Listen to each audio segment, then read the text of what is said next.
them. They're just gorgeous. Any other trash you have, there's a trash can at the yellow table and there's a trash can at the counter. Sorry, How many more my fingers. We have 2 left. Fun story. It's been a wonderful day for me. We had a shipment error, and we only had the copies that Rebecca was very kind to give us for this evening. I have 2 copies left of the book. However, they swore up and down that my books were coming. We'll see if they're right. And we will have more, so if I run out, I'll take your name and number and we'll order them, or have them, whichever way. All that's done with, my name's Rosie, I'm a co-owner here at Reader's Books. I know, yeah. Wow. Thank you. Wow. I kind of keep forgetting to tell people, and then it's just a case of like, oh yeah, that happened. One of the lovely things about Sonoma and about this town in general is just how amazing the community is, in that we have such creative people, we have such good people around us, and we have a supportive community. This is Rebecca's 6th book, correct? 7th book. I missed one. And amazing. And we've been here each time, right? Which is like, I must have skipped a year in my head. And each time, everyone comes out and supports her and supports the store and just continues this storytelling moment. This year, we're also really, really proud. We went up in the world and we have a projector now. So please be proud of us for that. And patient when the sun does whatever it's going to do to us. So champagne in general is just such a lovely moment and such a great thing to have that you kind of sometimes forget what happened around champagne. And I've been lucky in that I've done all these events with Rebecca, and I'm just learning more about champagne each book. And I think one of the cool things about it is we don't think about women in this kind of industry. So with these sort of forgotten figures, Rebecca's opening up a world that I was unaware of, and hopefully you guys knew more about it than I do, but will also enjoy learning about. So if you can give her a big round of applause. Thank you. There are seats up here if you guys want to come up, or bring them up if you want. Okay, so I don't know if I need the mic. Do I need the mic? No. Not really, right? I think I'd rather not have the mic, but I do need this. Okay, thank you. Okay, so do we have gold diggers left? Okay, so I'm going to just quickly, because we have a lot of people who have not been here before, I have another series that is the Gold Digger series, and it's about the gold rush and about the women who came through the gold rush and really carried it out on their own and became very famous and the richest women in America in like 1878. So that is starting with Gold Digger, Baby Doe Tabor. And then her daughter, Silver Echoes, continued that amazing saga by being a movie star in the 1920s, right when it was starting. And then she got into vaudeville and burlesque in Chicago, and she became a tiger tamer. So that is that's a fascinating story. And as I was saying earlier, she is a DID personality. So she is an identity disorder. What am I missing? Identity disorder syndrome, right? Or personality, DID. Dissociative disorder? Dissociative Disorder. I'm like over it. It used to be called Identity disorder. Identity. Dissociative identity disorder. And you didn't even know about it before, so no. Thank you for helping me. Wordle. Oh, Wordle. Okay, very good. So that is this series, and we have a couple of books left on that. And then we are going to talk about the 3 widows and why they're widows, and champagne widows at that. And this is the first one is, let's see, my widows here. These are not the best pictures of them, because who knows why they chose to have their portrait done at 88 years old. Oh my God. But this is Book Clicquot. And they use this picture all the time, so I don't imagine her this way, but that's their picture for her. The second widow also was a beautiful woman. This is her. This is Madame Pomeroy, the real portrait of her, gorgeous. And yet that's the picture that they used for her when she was in her 90s, so that's funny. But Madame Pomeroy, you guys know less about her, but she's worth knowing. And if you ever go to Champagne Country, the one winery I want you to go to is Pomeroy, because it has an incredible art exhibit every year that changes. And it's all because Madame Pomeroy was into the arts, and she had these huge bas-reliefs carved into the walls that you can still see. But then they do their own art exhibit down in the Criers in the caves, so it's really exciting. And she is the one who is responsible for giving us dry champagne called Brut, which is pretty much the only thing we drink right now, right? Yeah. And we have Sharon Cohn here from Breathless, and we've been drinking Breathless tonight. And Sharon, I saw that you got a 98 points in the North, was it the North Coast competition? North Coast, and then right after that, the International Women's, Say it louder. the International Women's Wine Competition. The internet, 98. Have you ever heard of wine doing that? So we're drinking gold, and it's amazing. So cheers. And if you want more champagne, we can bring it forward. Let's bring it forward.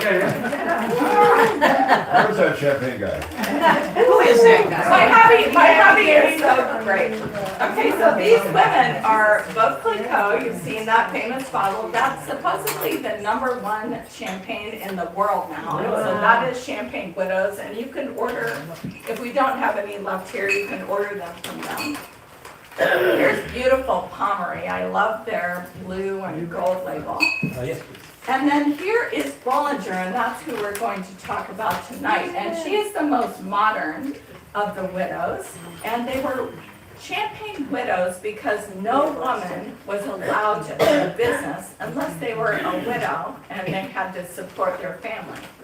So that's why they stayed widows. When they became widows, which they all did because of war, all of them, because the wars were happening, like so many different wars in France, that they became widows, and then they had to remain widows if they wanted to keep their livelihood. So that's kind of odd. And she's the most modern one. So I love this cute picture of her, and we'll see more of her, Lily Bollinger. But the thing, we're going to get into this, but the thing that's exciting is she invented the first recently disgorged. And this is, look at this amazing bottle. This is Breathless's version of recently disgorged, which they call late disgorged. And I'm telling you, this is so golden right now. We're tasting this now, and it's like amazing. So what has this one lately? We actually don't enter that one because we want to hold on to it. Yeah, so this is very special, and you'll see that Lily Bollinger, this is special because Lily Bollinger made this possible and invented this idea, and we'll talk more about that, and it's now becoming probably better and better and better as we go. So, I'm gonna get out of the way. Oh, now I know why I can't stand here. Can we turn off the lights? Thank you, Emil. Oh, there we go. Okay, now I see why I have to stand over here. Okay.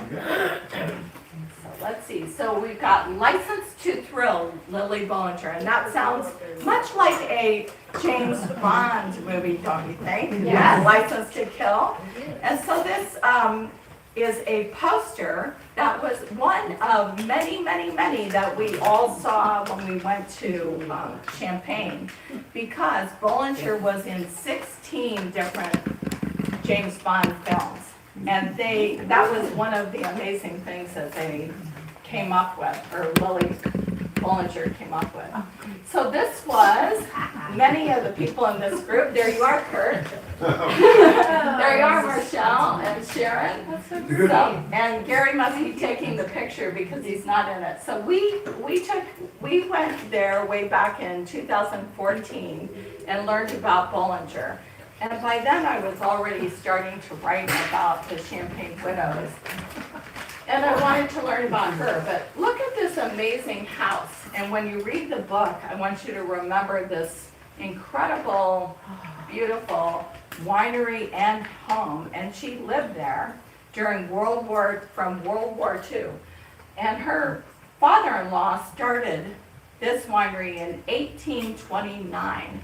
And she didn't take over, her husband didn't die until 1944. Wow. So this winery was well established and one of the premier wineries in the country. So I'm going to take you quickly through the decades of her life. But when you read the book, it's done in, have you ever read a dual timeline?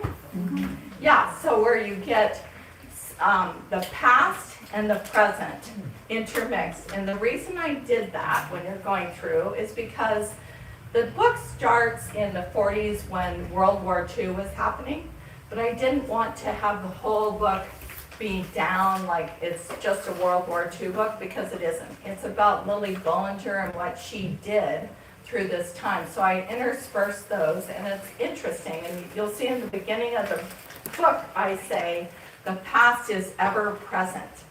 Because in all of our lives, if we think about it, the past is always with us, right? And it really informs who we are and how we look at the world and what's happening. And in this book, you'll see that everything she went through in the past helped her survive what she went through. So this is the 1940s, and she's young and beautiful, and her husband, who looks like hotter than heck, right? It's like, he is a fighter pilot in both World War I and World War II, and he had an injury and he got ill. And they don't talk about the details of that, but he died. And he left her everything, and they had no children. And this is a deep wound in her that she carries for the rest of her life, because she has given the family legacy of this Bollinger 100-year-old winery, to carry on during World War II. She's in it, and they're occupying her. And he says, I'm giving it all to you. And she's like, what the heck? What am I doing? And so she inherits all the process, and she hasn't been really part of it. And so she has to learn about all their vineyards that they learned. You can imagine this Debbie of vineyard. I don't know if we have other winery people here, but can you imagine just inheriting this 100-year-old legacy? And so she has to learn how to deal with the harvest and all the vineyards and what they need. And plus, it's the war, and they don't have any able-bodied men that are going to work the fields and do all the work. So she mobilizes a force of women and older men and teenagers, and along with her sister, she brings her sisters in and their children, and they work the fields and they make the wine, and they're just surviving. Meanwhile, they are occupied by the Germans, by the Nazis. They're occupied in their winery and in their home and all her outbuildings, and so she's like tiptoeing around, and they have, and they're taking everything, everything. So they occupied all of France, and they were obsessed with champagne especially. Wow. And that, if you look online, you can see a million pictures of them just like taking whatever champagne they want. They're just drinking it in the streets. And finally, Germany realized that they needed to hire someone to get this under control, because they're just like looting all the wine everywhere in France. So they hired a wine Führer to enforce wineries to provide, but this wine Führer also was in charge of massive quotas of each champagne house that they had to give Germany. And they were sending this wine wherever Germany was fighting the war. And so that was a secret weapon, because all the champagne owners knew where they were fighting and who they were rewarding with this champagne. And they said, we've got information, and we're going to get the French resistance involved. So Champagne became the prized stolen loot of Hitler and the Third Reich. They demanded Champagne to be shipped to Germany in any new battlefield to reward the officers. Meanwhile, her cars were stolen, her equipment was stolen, the horses were stolen, and she stashed a bicycle so she could go see her vineyards, which were pretty vast. And so this is an older picture of her, iconic picture of her, but when she was young, first of all, she wasn't that young, she was 44 years old.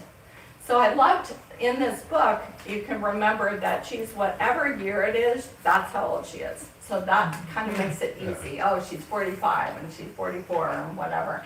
But she would ride her bicycle, and she became famous for riding her bicycle around and testing the harvest and telling everybody what to do and all this stuff. And she was lucky that she did have a couple of older men who couldn't go to war that were managing the vineyards and making wine. So she did have some partners in that. So she kept that old bike, and she became famous for that old bike. So Lily carried on harvesting grapes and making wine for 4 years when her husband's just died. Imagine your grief, and you have to carry this on, and imagine the weight of having to carry this legacy on, and her guilt, really, of not being able to have children. I don't know what the issue was, but she didn't have children. She wanted children. And so she just pushed through. So Lily Bollinger and the other grand Champagne houses got together, and they decided that they would harbor the French resistance in their caves. And they started giving them information and feeding them. So while this Third Reich is like all over them and taking their wine, they're having secret meetings in the caves. And all that's in the book, and it's pretty exciting.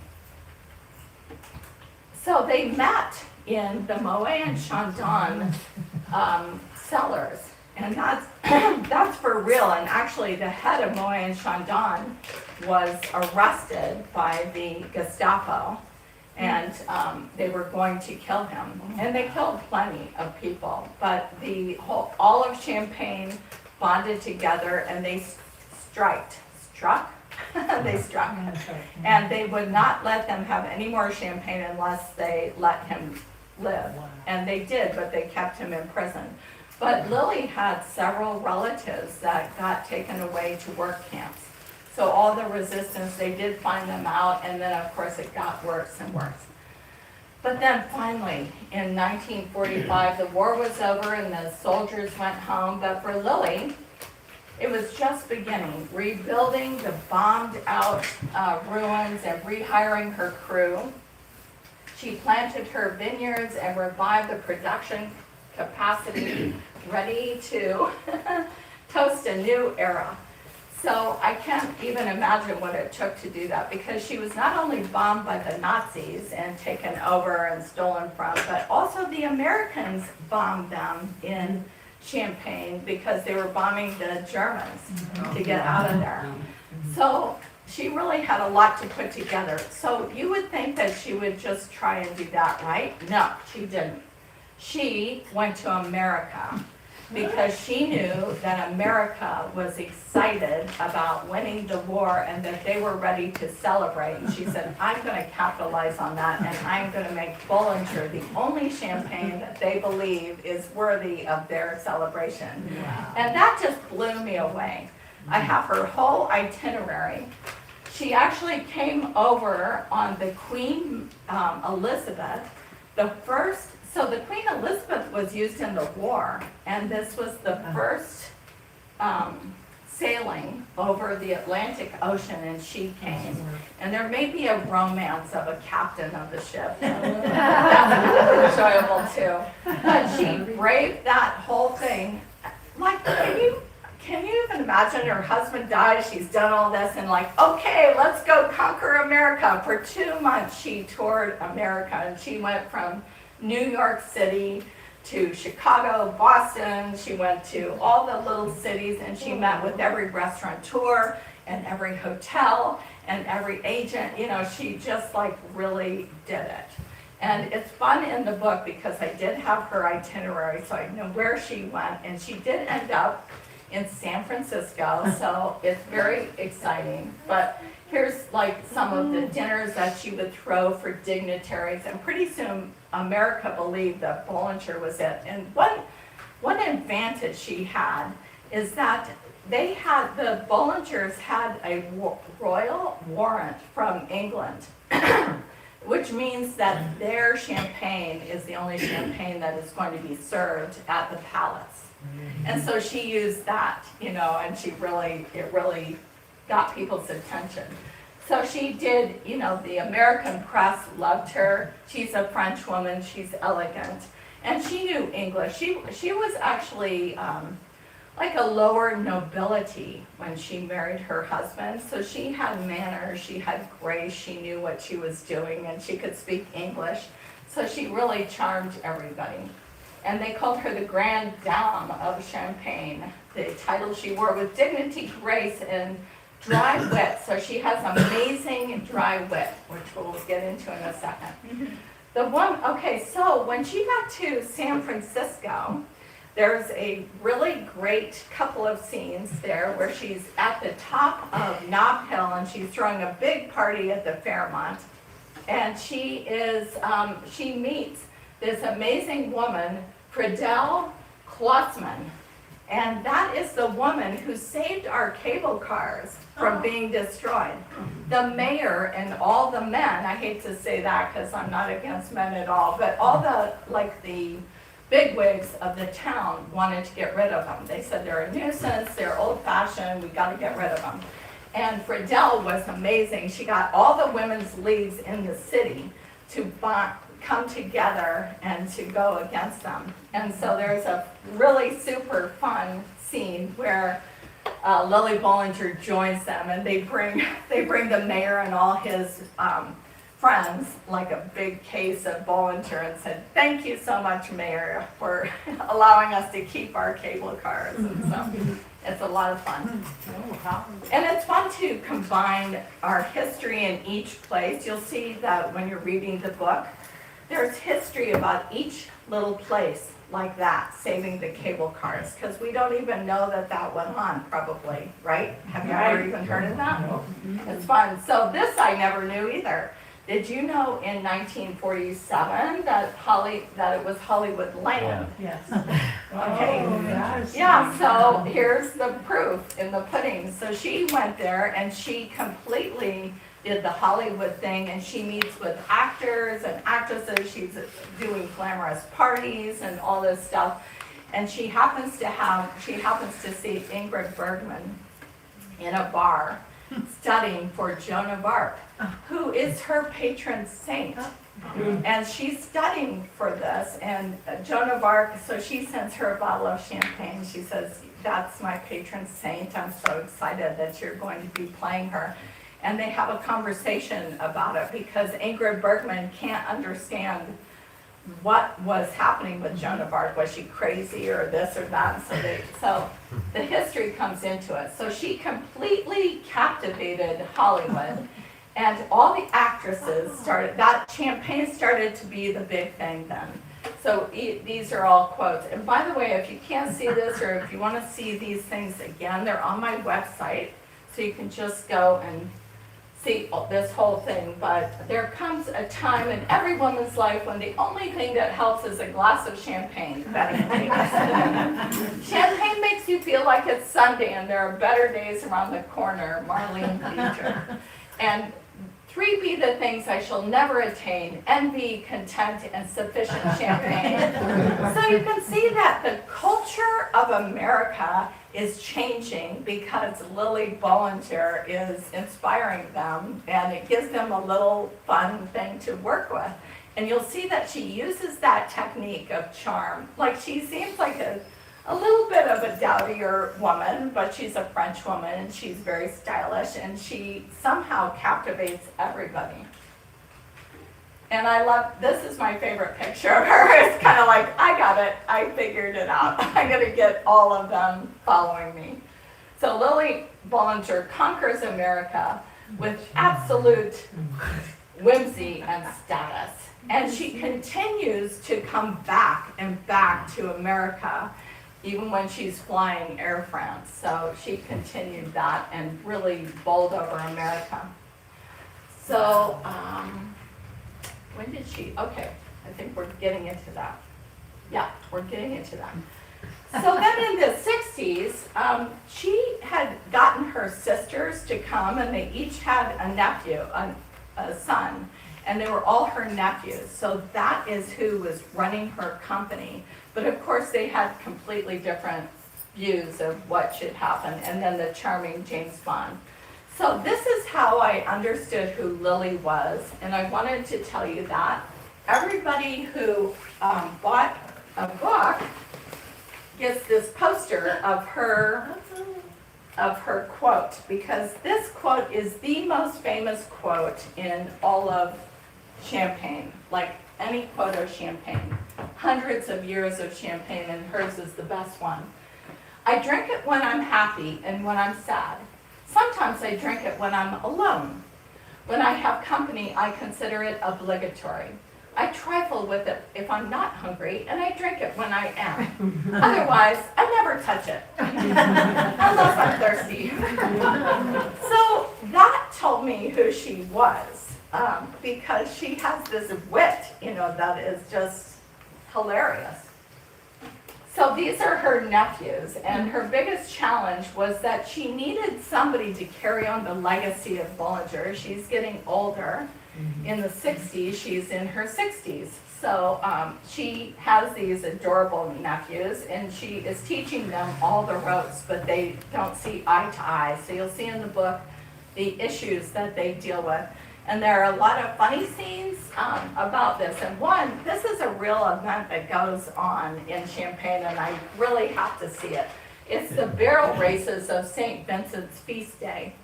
And so she pits, her nephews are in the team, and they're rolling these barrels along. And she happens to have a biographer. I'm going to go back. Oh, I can't go back. Okay. So she has a biographer that is sticking by her side all the time, and she can't stand to be with him all the time. He's an Englishman, she's a French woman.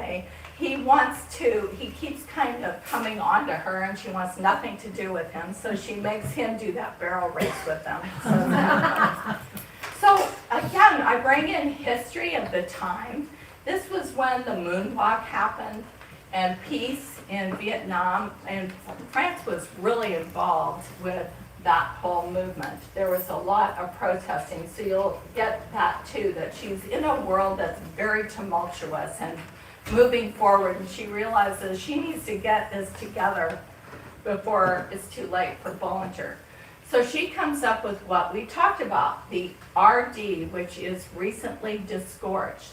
And that is an amazing thing that she did, because wineries all over the world have been using this now since she invented it. And that is that you're leaving the champagne to age with the lees, which is the yeast, for say 10 to 15 years. And then right before you want to bottle it, you disgorge it. You get that yeast out, and it tastes both wonderfully aged and mellow and golden and toasty and yummy, but fresh at the same time.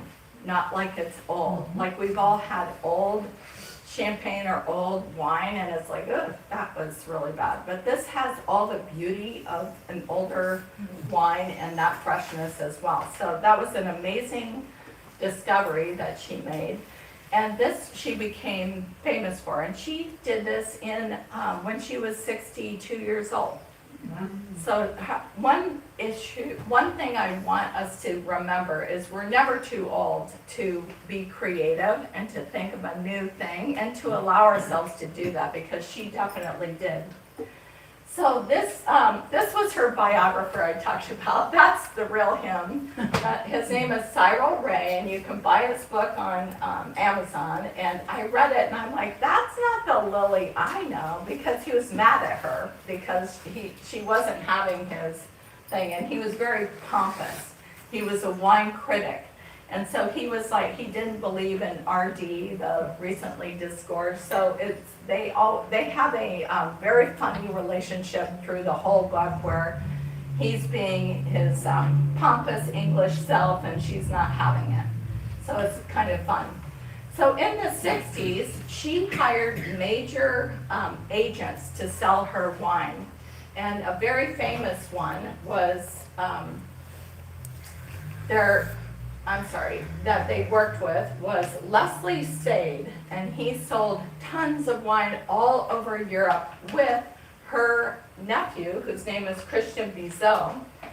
And they even went to you'll see the scenes in Monte Carlo, the Monte Carlo races, where Leslie Sade is racing in the race, and they have a Bollinger pavilion, and all the stars are there, and all the princesses and princes, and she's serving champagne. And this Christian Bizot, who is her nephew, really takes over as being charming and in charge, and he's living the high life.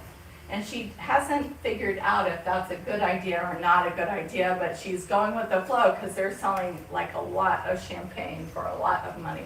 So this is the whole glamorous scene. I love this, the pig with the Bollinger inside of it. So she gets into a very glamorous life. And the other competitors are doing the opposite thing. They're kind of wanting to be mainstream, and they're making lower wine, and they're getting into techniques like steel tanks, and she never leaves that ability to, I'm showing it here, that they do something really different to our sensibilities. They age all their wine in oak barrels. We don't do that here, really. Does anyone do that, Sharon? No one does that. But in Champagne, we visited a few that are doing the oak barrel still, and it's a very different taste, just like, you know, Chardonnay when you have it in steel or if you have it from an oak barrel, so it's a different taste. Well, she stuck to her guns and said, this is who we are, and they make their own barrels and they fire them. They're the only ones that still do that today. So she stuck with that, and she really succeeded in holding that. And then Christian Bizot, because he's all over the world in all the right places, he is best friends with Cubby Broccoli, if you can believe that name. Cubby Broccoli was the producer of the James Bond films. And so he was best friends with him, and he said James Bond should not drink anything else other than Bollinger.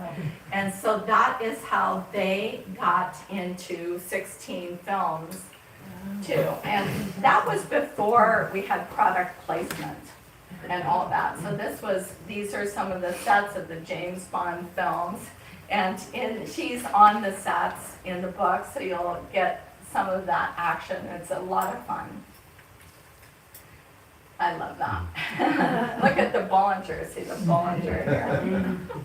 So it's cool, but he only does that. And she is a big fan of James Bond books, you know. So then we're in the 70s, never too old to create something new. So here's her nephews several years later, 20 years later. And she has to decide which one of these people is going to be the president when she steps down in 1971.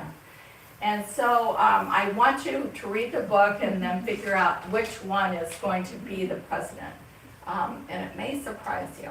But here's Christian Bizot, the real Christian Bizot, and this is Claude de Hauville. And Claude de Hauville manages the operations, and he's more conservative.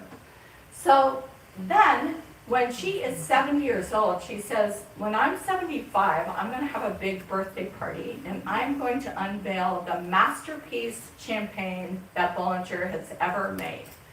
And that is Vieilles Vignes Françaises, which is old vine, French old vines.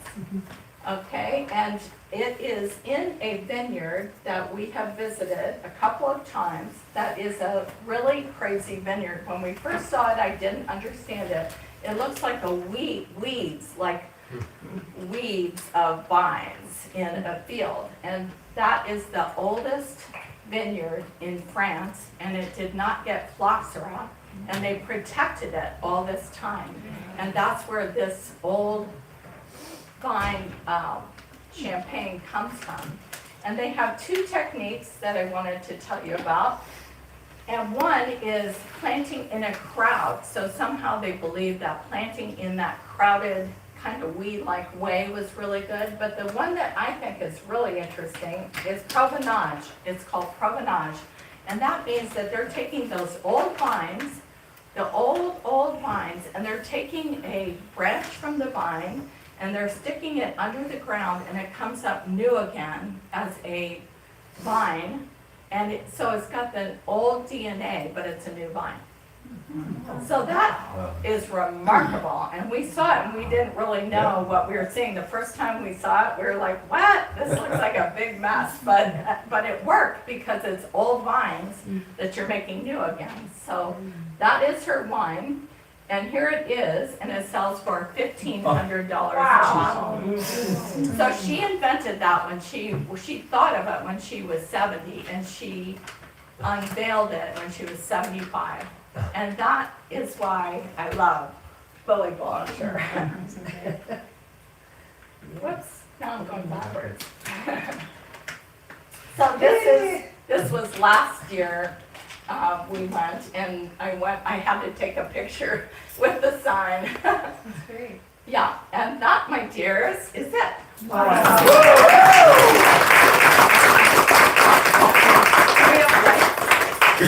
So she's an impressive lady, right? Amazing. Amazing. So do you have a bottle of that so we can sample? You can buy this from Breathless. Well, this would be like the RD, and this is worth tasting because it's really different. So try some of that Breathless, like this one. Any questions? That was fabulous. So Rebecca, when you did So funny.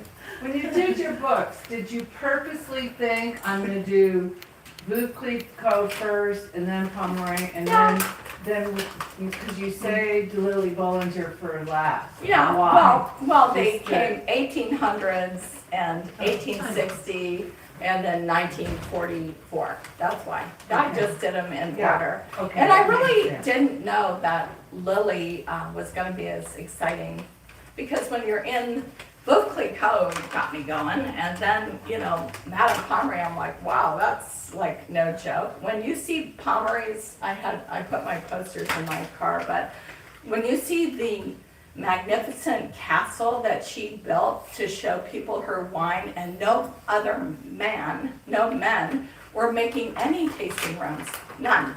And she built a beautiful blue castle that people could come and try her wine. So I like the touches that they brought. So how did she get the royal seal? How did that happen? That was really from, way back from 1829. Oh. So that was her. Predated her. Very much, way back, 1829, they're from them.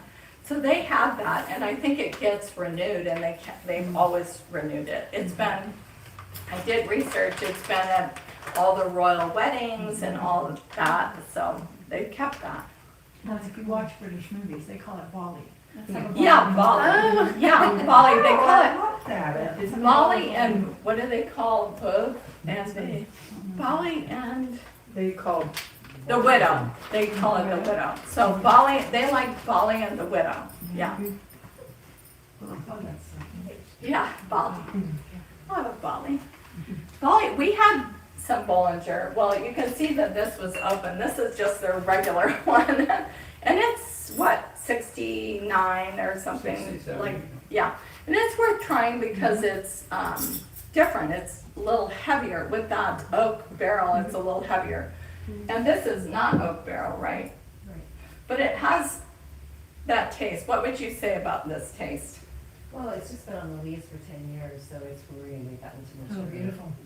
Honey. Yeah, it's really, really delicious. It's like champagne, you wouldn't, Oh, it's really, but it's like the Bollinger champagne. It's got really rich and wonderful. Yeah, different than light fruit or something. So any other questions? Do you have a favorite? Favorite book or favorite one? Favorite book? Yeah, it's always the last one, right? Because you just worked like 2 years to make No. it happen. I think, Yeah. well, I don't know if I Yeah. should, but the favorite champagne widow. did, yes. Because it sounds like Oh. Bollinger has it really going on.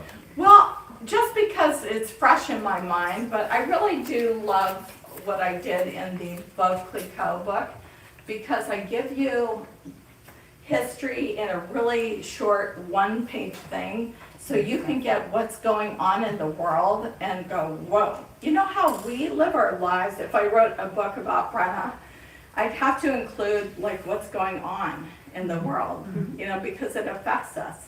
But I didn't want to make it heavy, and so I really like what I did there. But every book demands a different kind of twist to it. So, anything else? How did she meet her husband? How did she meet her husband? I think it was a little bit arranged, because she was a kind of a noble woman from the south of France. And so she was very elegant, and I originally had written that history, but you don't want to, when I write my novels, you're just getting a capsule of their life. You're not getting their whole life story. But she came from a noble family, and he had a big winery. So, and he was a cool guy. You saw him, like, really, give me one of these sheepskin coats. It's really cool. He had to have some money to get that winery going. Yes. Well, it was his father, Oh. so it's been, and it has history even before that. It has a really cool history, like Bollinger history, but she wasn't given any of that. Here, take the winery, do the whole thing, you know what I mean? Deb, you would know that, it would be It's hard. amazing that she could get the collection of money together to go travel after the. Yeah, but they, War. yeah, that's very true. How did she get the money Yeah, to because do they that? took everything. Well, she probably made a deal with she got a big agent, sales agent over in America. And you'll see that, that's in the book. And they wanted a great French champagne to give America, and she went for it. I just can't believe she did it. It's really something. You just got me thinking about Sonoma history, because have you thought about writing about, you know, Vallejo and the Veracity? You know, I mean, there's probably a lot already written about it, but I'm just wondering if you thought about doing that. My niche has been writing about women. That's just what I've done. Like, my first book was about the love triangle between Jack London, Yeah. Houdini, and Jack London's wife. So from her perspective. So that's been my niche. But you know, the Vallejo daughters married the Veracity brothers. Okay. And there was a There's double probably a wedding. good, And yeah. that was like, you know, the first winery, and so that's kind of the I famous know, I do Sonoma love history. that history. I love Buena Vista. Yeah. That would be, like, probably would be good. And I have thought about doing other wine women around like Gloria Ferrer, Right. who we sat with at a table. I can't believe that, you know, at an auction. So there are plenty of women. In fact, I did a radio show with Leslie Hennessy today, and he said, from Veuve Clicquot, who is the only woman in the world, that's why she's special, you know, in 1800 to get involved with wine, he thinks there are 15% of women making decisions in the wine industry. That was his estimate. What do you think? Sounds right. But think that took like 200 years. Right. 200 years to get 15%. So, anything else? We could use some air conditioning, huh? Well, thank you so much for coming. I appreciate it. Thank you, Gary, for that.